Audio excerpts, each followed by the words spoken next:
Adjustment of status interviews, Trump 2.0, and adjustment waivers. I think we're seeing some changes, and we can expect higher scrutiny. And we're going to go through that in 10 minutes or less, and then turn around and answer questions from you live and on immigrationquestions.us as well. I'm Sam Shihab with the law firm of Shihab, Burke, and with me, Brian Burke from Shihab, Burke here in Dublin, Ohio. Green card interview. This is the end of the road adjustment of status.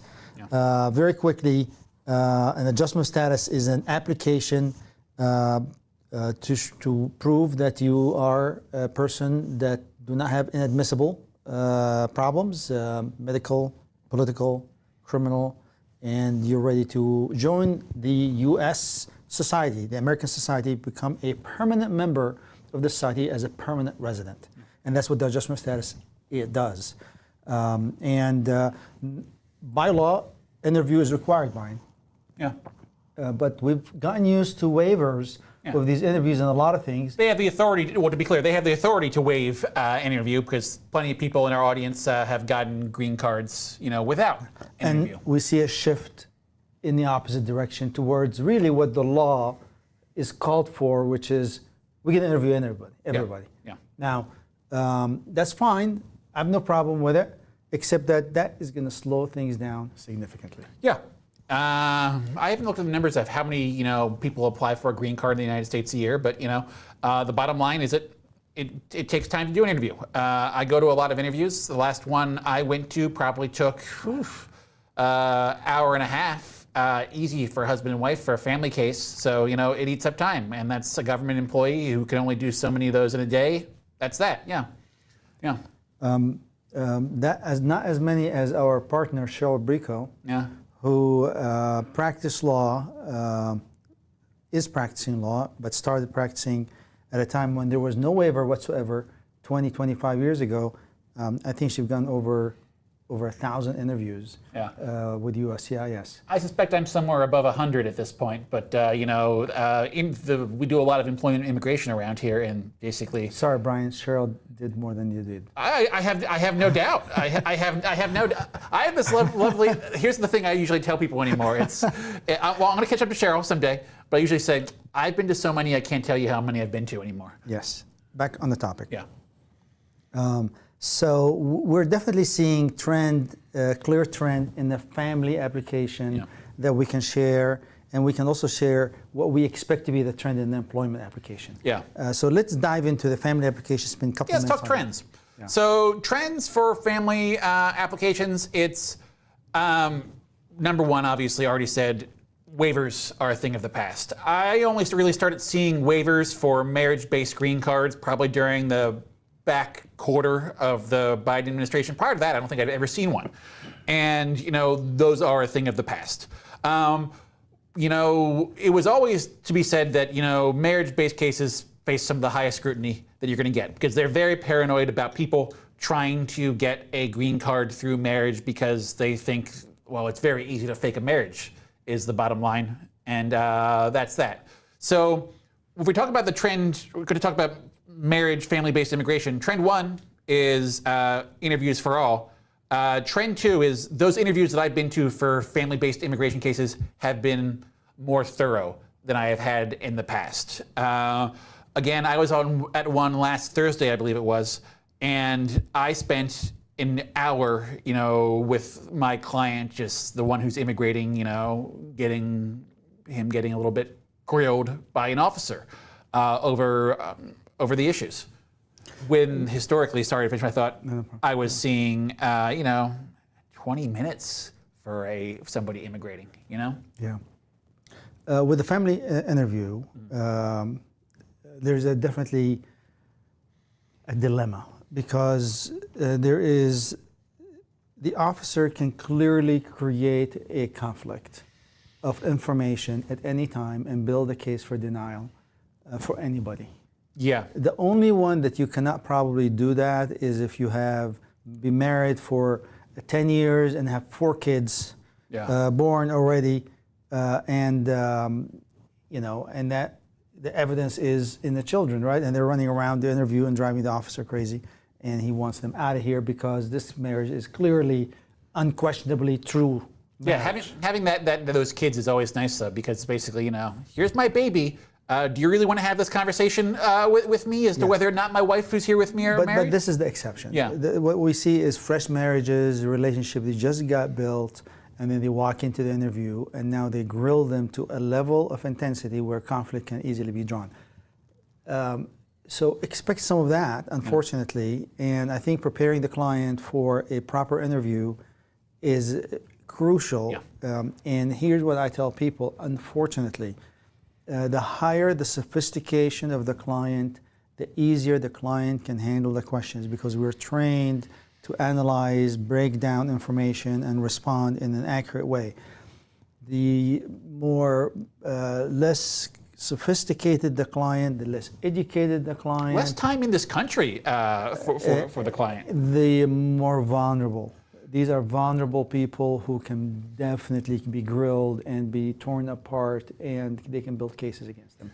And back to the Trump 2.0, I expect to see that coming back. Yeah.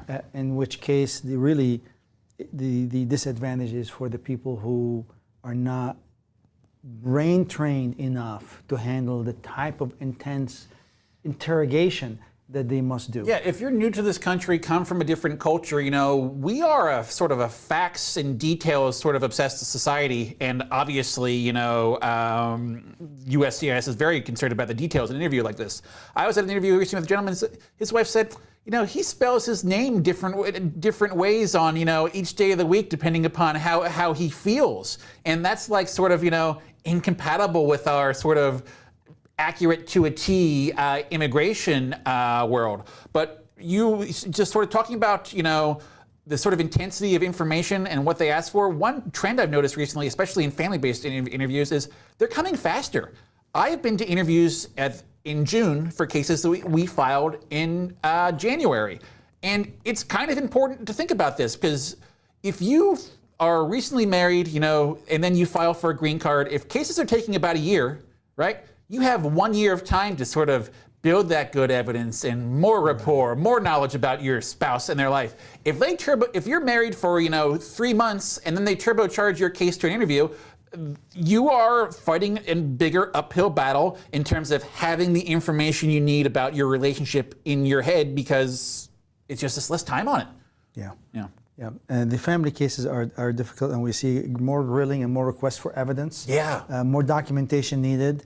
And disadvantage, less sophisticated client. Advantage, sophisticated clients, because sophisticated clients have the ability to counter these interrogation effectively. Yeah, they're going to perhaps speak with more nuance about their life. The story is more complex. The story is more compelling. The family cases, no, I didn't meet you here. We met first here. Oh, did I meet you here? Oh, I forgot. And then also, you don't know how you met. And it's like, guys don't remember details. Women remember more details. That's the way life is. That's the way in my household. I always get in trouble because I don't remember as many details and as I should. So most you guys as well that have spouses, guys are not as details. Now, we spend enough time. Let's talk employment. Employment immigration has seen an intensity in scrutiny in the last 5 years organically. During the Biden administration, it was not a political thing or an anti-immigration thing, but it was an anti-fraud uptick. I learned to prepare my employment-based clients for a lot more for the gotcha questions, in employment immigration. Usually, the only times I would be going to employment interviews, prior to that sort of escalation was when, you had a criminal issue and, it's dismissed case, you're still going to get a green card, but you're going to have an attorney with you there because you need an attorney there. But over that 5-year period, it's, it really became true that they're going to look at your entire immigration history, and if they find something interesting, even if it's from 10 or 15 years ago, they are going to ask you about it. I was asked about, 15 years ago when you were going to school in the United States, do you ever apply to school XYZ? There's that gentleman who we consulted with. He didn't. He had got his denial on his own, but it was at his I-45 interview, they asked him about the resume that he gave to the consulate for his first, H-1B visa stamping application, which, maybe wasn't accurate. And that thing from, pretty much 20 years prior sunk his case. They're really digging on him. And to say that you can walk in and handle this on your own, probably most of the time you can. Yeah. There are surprises, and there's things in the background that it may surprise you, and you have to be prepared for them. But you still have in the employment immigration interviews is this officer who opens the file and says, "Oh, you've been in this process for 16 years to come to my office today and get a green card? 16 years when this labor certification was filed? I'm going to get you out of here with a green card. You have gone through enough, my friend. I don't know how that can be fair to any human being."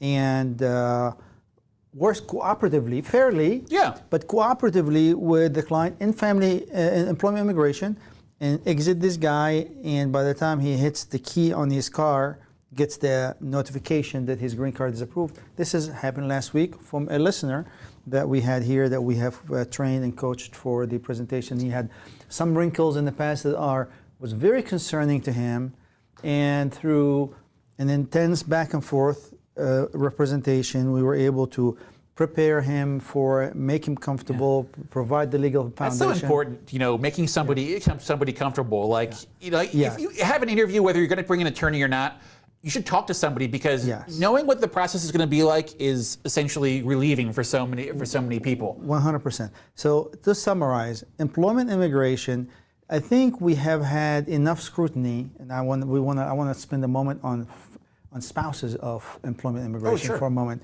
But on employment immigration, to kind of summarize it for everybody, employment immigration has seen an uptick in scrutiny in the last 5 years to a good level where you really have to be prepared to handle it. It's about the speculative employment, about change of employment. It's about what's in the labor certification, prior employment history. You got to know this in and out. You have to know that and be prepared.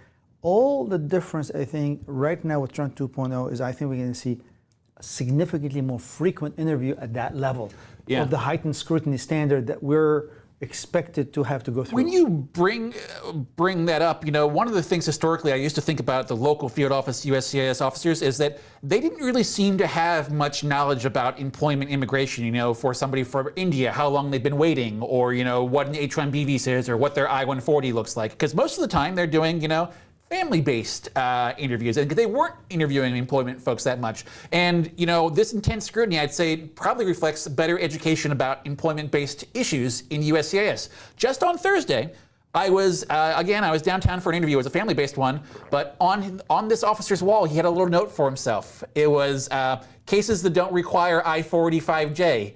EB1A, National Interest Waiver, and I forget what the other one was. But it's educational. It's you and I have both had fights with officers saying, "Where's your supplement J? Where's your supplement J?" Not required. And now that guy knows. So the combination of family and employment now. Spouses of applicants who are freshly married, just get married 5 months, 6 months ago, 4 months ago, and then they walk in with their husbands on H-4, and now they're applying for adjustment status, because a lot of people from cultures like India, Eastern cultures, want to marry within the culture. So right before the green card priority date becomes current, they go back home through arranged marriage process. They found a wonderful bride, and then they get married, or a wonderful husband. They get married to them, and then they come in on H-4. Green cards for everybody. Fantastic, yeah. Now that, I think, is going to be grilled. Yeah. Just like the family cases, and be prepared for that. Yeah, I have seen that scenario happen. I didn't used to see that. The first time I ever had a really kind of serious grilling about a husband and wife, employment-based immigration was a very fun one. A gentleman from India and a woman from Colombia, in which they found to be very interesting, but ultimately they approved the case. But right sort of that across that 5-year period where scrutiny has intensified, it's, I got just an officer said, after they took care of the employment question, say, let's grill this woman who's, married for 2 years and they have a fresh baby over their relationship with her husband. No good reason why, but again, it's out there. So heightened scrutiny, intense reviews, significantly less or no waivers. There's no official policy released by Trump 2.0 on not granting waivers of interview. However, Trump 1.0 suspended any waivers.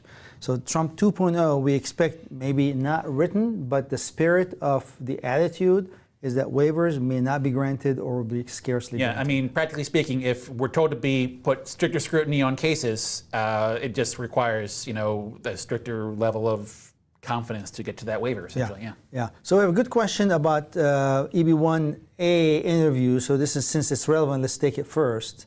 So put it right up here. Gotta move this over. Sorry. Yeah, it's okay.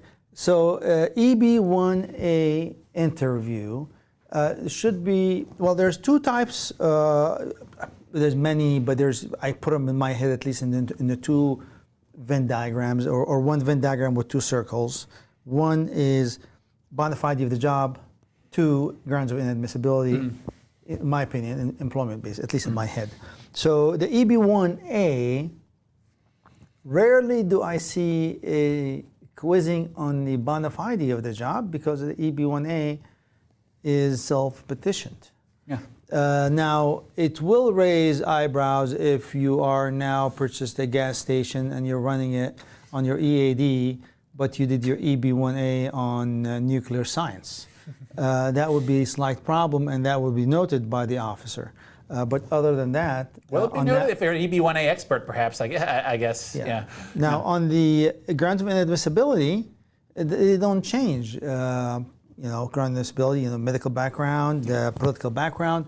Obviously, an overriding kind of a cloud over the adjustment is the AI social media review now that they're doing on everybody. Now the requirement for F1 students to turn all their social media public. Now, could that spill over to adjustment? We don't know, potentially. Well, I want to just sort of elaborate on what you said there. So people have in their mind the only thing that's stopping me from having a green, stopping me from having an I-45 filed and approved? It's approved I-140 with a current priority date. That's like one requirement to get your green card approved. There's 100 other requirements you have to meet. A lot of people don't have to think about them, grounds of inadmissibility. But just because you're in an uber special category of immigration, EB1A, doesn't mean you're not subject to the same, grounds of inadmissibility as, husbands and wives, sometimes different ones. But as the guy who's in EB3.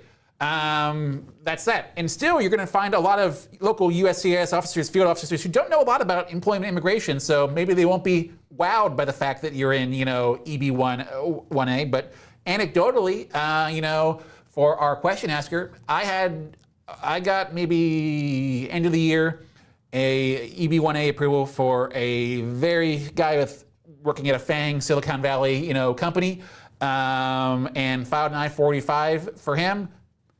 Really fast-moving case with an interview for him. So, again, he's the cream of the crop. But basically, my short answer for this question is don't be surprised if you get an interview.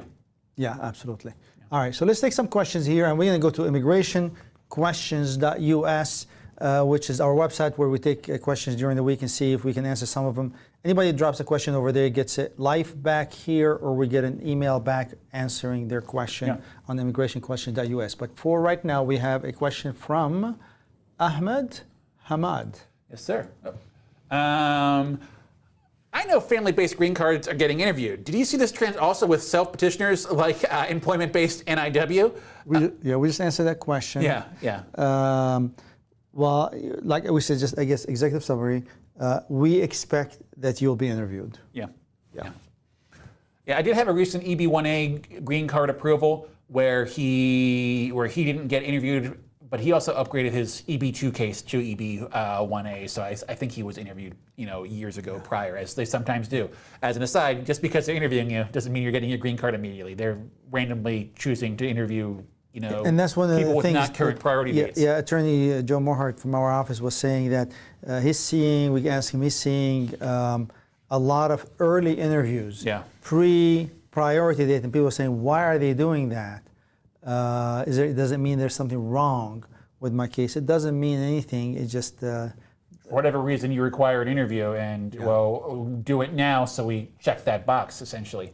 Yeah, so a question from immigrationquestions.us. There's a little bit of a precursor here, but as I recall, a person said, hey, I'm from India, I'm in the United States with my family, but in this strict climate of immigration enforcement, here it is. Do you recommend me and my family carry our immigration documents, passport, I-797, I-94, etc., at all times of the day of our lives, or should copies suffice?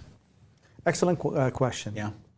The law requires for non-immigrants to carry original passport and original I-94 with them at all time. Yeah. It's a ridiculous requirement, but right now there's nothing else I can say about this matter except you got to carry these documents when you go grocery shopping, and you're going to go carry this document when you're walking the dog until we get a little bit more relaxation of this paranoia that we're going through.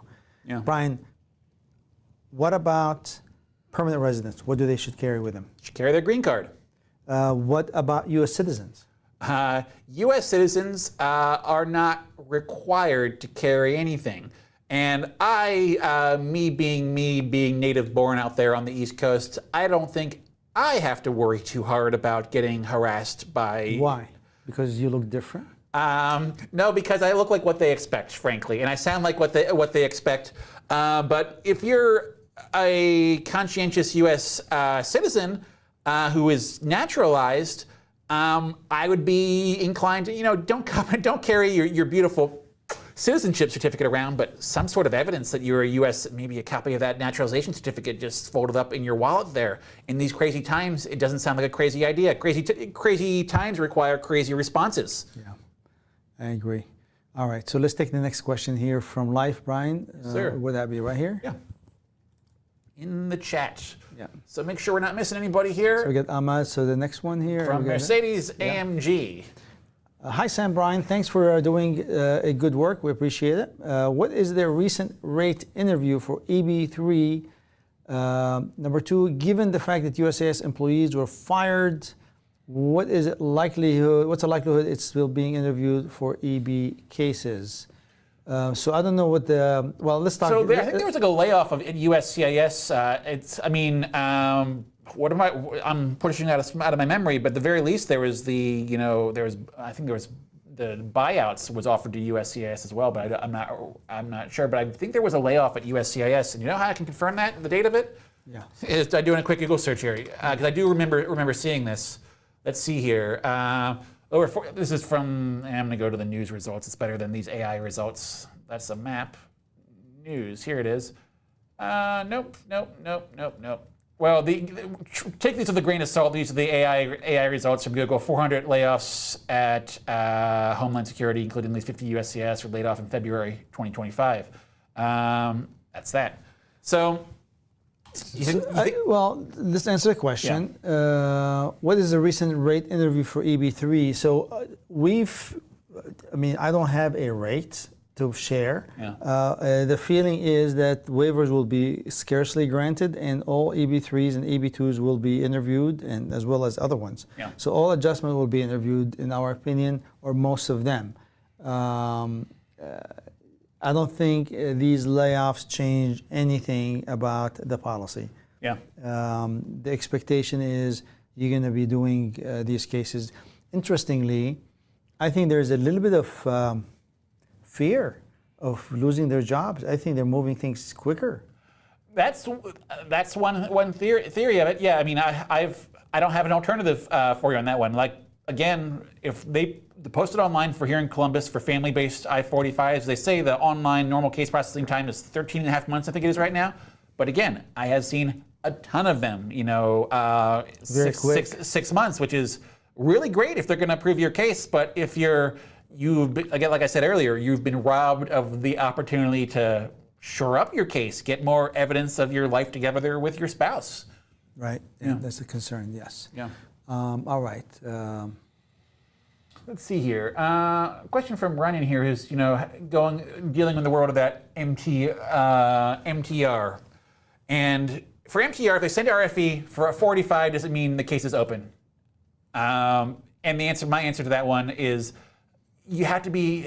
We don't have all the facts in front of you. Assuming there are no errors and no mistakes, they cannot do an RFE on a case that's not open. I agree. I mean, if I had a case in front of me where I submitted the MTR and my client got an RFE after the MTR, I'd say, well, great, they're working on the case again. They do stupid things again. They can RFE the motion to reopen. This is true. That's a very good point. Yeah. So explain the difference there. So if you have a pending I-45 case, the average person has a pending I-45 case, USCIS at any time can issue a request for evidence on that and say, we want more evidence to process this I-45. Rare, and to me, an RFE on the motion is an indication of willingness to be reasonable. Yeah. So that's not bad news for me. This is an RFE they would send on essentially saying, we're considering your motion, but to determine whether we want to grant your motion we might need more evidence on that. For example, if there's something that wasn't included with your appeal memo, essentially, something that they think is critical to what's going on here. Yeah. Wesley is very concerned about the number of spillovers. He says, can we do a FOIA to force finding out the number? Well, FOIA practice is of two types. One, that you ask for your documents. Two, you can ask for general government documents. The second type is often litigated. So you file a FOIA requesting certain documents from the government says go to hell, and then you file a lawsuit, and then it goes to court, and then the judge sometimes they sit on your FOIA forever as well, yeah. So it will be the second type. Yeah, you can file a FOIA, but expect to go to court, litigate. I don't think anybody's concerned about this number. The American Immigration Law Association and their quasi-agencies that they spin around them have filed many FOIA litigation and continue to do so on a constant basis, trying to discover the templates on the RFEs, trying to discover why they're doing one thing, not the other. And the government always loves to hide things because they don't want to be accountable or held accountable. And obviously the Immigration Association, the Attorney Association goes after them. So next question, Brian. Well, I'll give Wesley's comment his due. Excellent class to ask Brian. Does he look different? That cracked me up. There you go. I gotta say, maybe say on the subject of FOIA, you could spend a long time trying to get transparency on government procedures, and you'll be old and gray before you get a result. If you get a result, is the bottom line. So 629, we'll take one, see if we have time to take more. Yeah, is there anything from immigration question? Okay, good. Yeah. So applied for citizenship from a marriage case, but I divorced and I withdrew my application, but USCIS sent me an interview date. Something is wrong. I don't have any criminal record. I pay my taxes. Nervous. Well, okay. That's a good one to end the hour, half an hour with. I'm assuming that you are legal here right now. Permanent resident applied for citizenship. For a marriage case, but I applied for citizenship. Yeah. So basically, somebody. From a marriage case, but I divorced and I withdrew the application. Okay. I think they just crisscrossed. I don't think I'm worried about that. I think it's a waiver. He filed for 3-waiver marriage, like citizenship for 3 year, based on 3-year citizenship residency. I would just honestly, you can try to call or do an info pass appointment. Show up and say, I withdrew my case. You set up an appointment. I'd like to cancel the appointment, or you have to show up. Well, if you withdrawal of a citizenship application is considered discretionary, meaning Yeah, but there's nothing here controversial. Well. I can make it controversial when I read those facts. Don't change the facts. I'm not changing the facts. So here's what I applied for citizenship for a marriage case, and actually I'm presuming there's a pending removal conditions there, that sort of scenario, right? You change the facts. Okay. So the way I'm reading this question is he applied for citizenship because he was married to a U.S. citizen. He's applied within 3 years. The 5-year requirement is waived down to 3 years. And because of that, he applied early, which requires both the spouse to appear at the Yeah. interview. Then an issue came up, and there was. Wait a minute. Now, You're saying they for a marriage-based one. I don't believe they require the spouse to appear. Yes. Do they? Yes. Okay. Yes, it's required to appear. Now, let me tell you where the controversy might be. If, again, I am adding a fact. Aha. See, it am sounded adding like a you're adding some. I'm adding a fact. If the application was filed when the spouse was not living with you at the time, because it requires two things: married And you're residing together. Yeah. and reside under one roof. So if they have information, or if she wrote a letter that says, you know, we weren't living together, we just filed it, and now they're mad. But more than likely, this is a crisscross in sending the interview and did not read the withdrawal. Yeah. They most likely. Yeah, I would question where and how do you send that withdrawal request to? Because if you send it in the wrong place, it's not going to get to the right destination, and well, there you go. Yeah. So do your effort trying to communicate with them and do an info pass, and so you don't have to show up on that day. Yeah. Or you have to show up and show them the withdrawal and tell them I'd like to have it closed. Nobody wants to go down that morning and to do that, but the officer will be happy because that's one less file to work on. Yeah. All right, guys, 6:30. Thank you so much for listening to us. Hopefully this is helpful. We'll see you next time. I am off for a week. You're off for a week. I'm off for a week on vacation. You guys are going to have to deal with me, and deal with me. Get the joy to spend your time with Brian exclusively, with exclusive high-speed conversation. Yes, and we're probably going to do Q&A for a week or two, for a session or two, to make it more. I think a lot of people are asking opportunity to ask more questions, so it might be a Q&A, one or two sessions, we don't know.